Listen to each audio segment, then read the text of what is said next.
Good morning, everybody. I was getting ready for a run, and I thought it would be good to give you 5 tips for beginning running or running over 50. Stay tuned, and we'll get to it.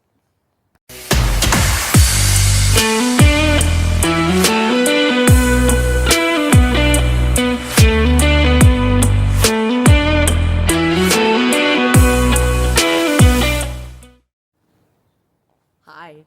Tip number 1 is always consult a physician before beginning any physical regimen. That includes running or going to the gym or anything. Always consult a doctor. And even if you are a seasoned runner, I suggest going to the doctor at least once a year, getting a blood chem panel, and just a full physical.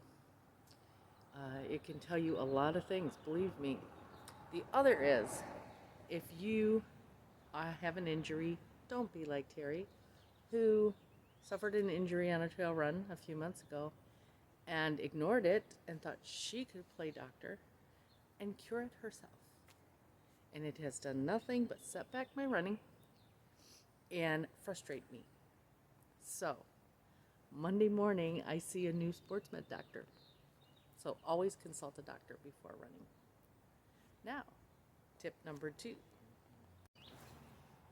Here is tip number 2. Go to a running store, your local running store.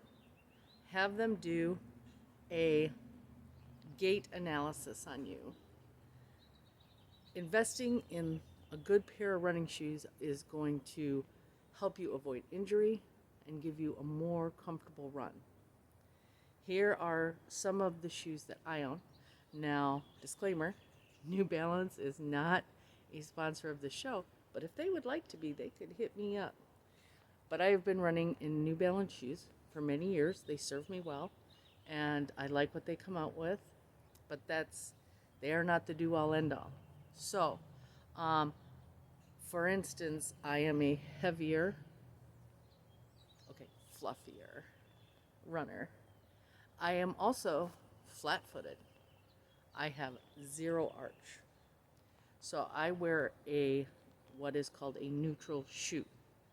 That shoe, it doesn't, like there are other shoes for overpronators and underpronators.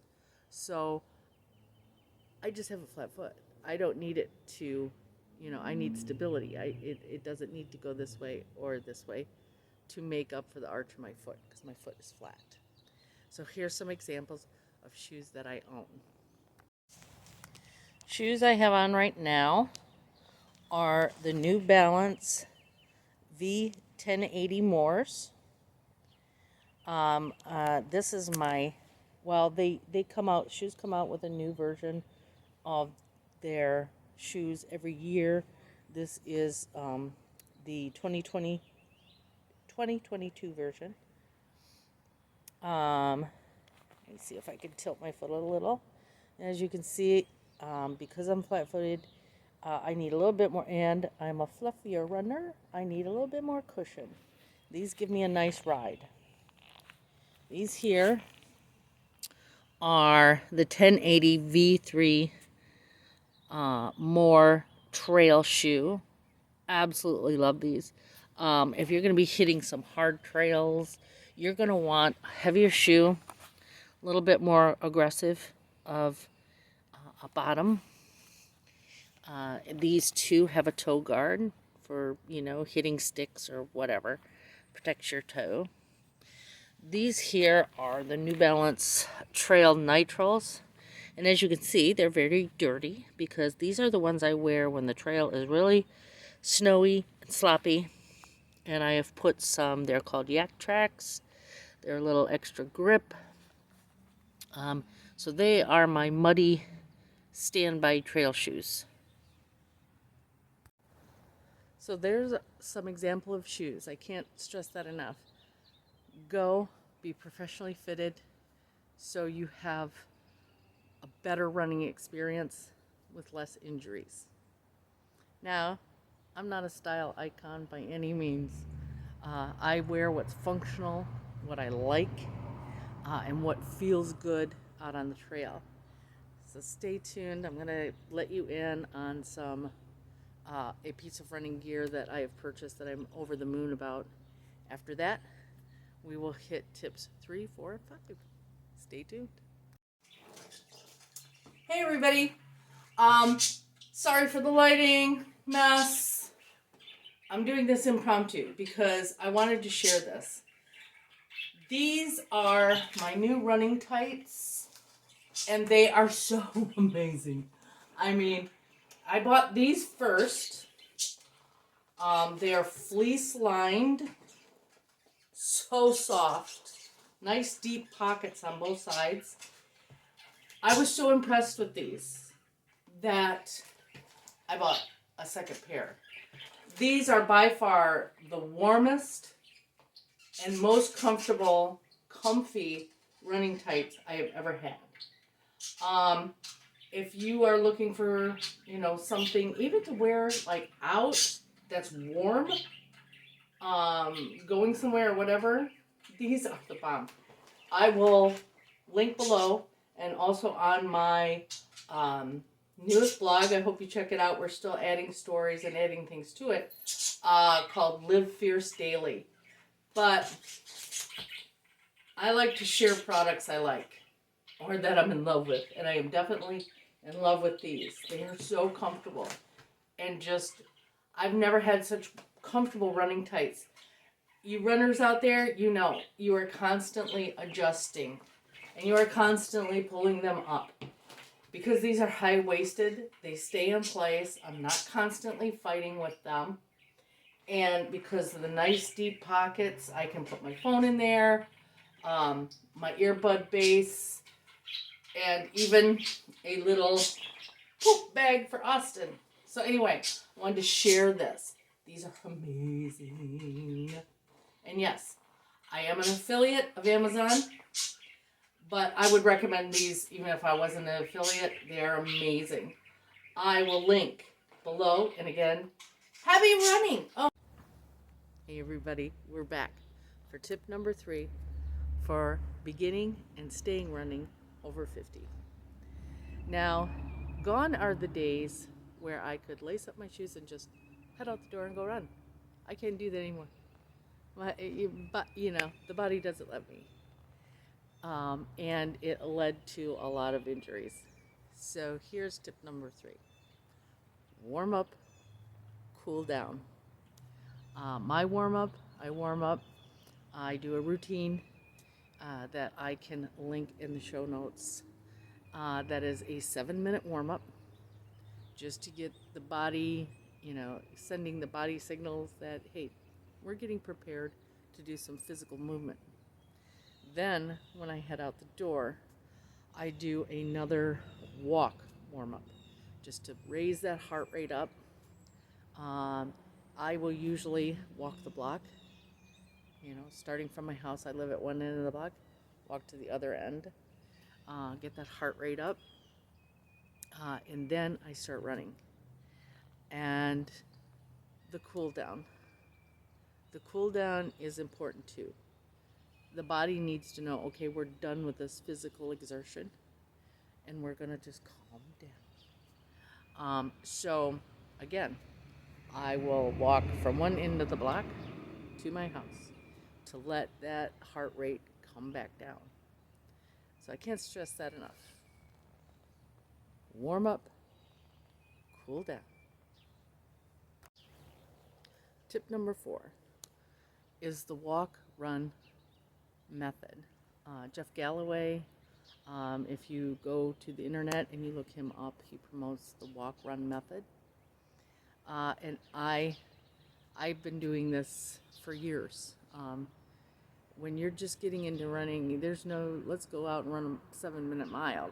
No, you can't do that. So what I do and what I have done, especially if I haven't ran for a while, don't be ashamed to walk.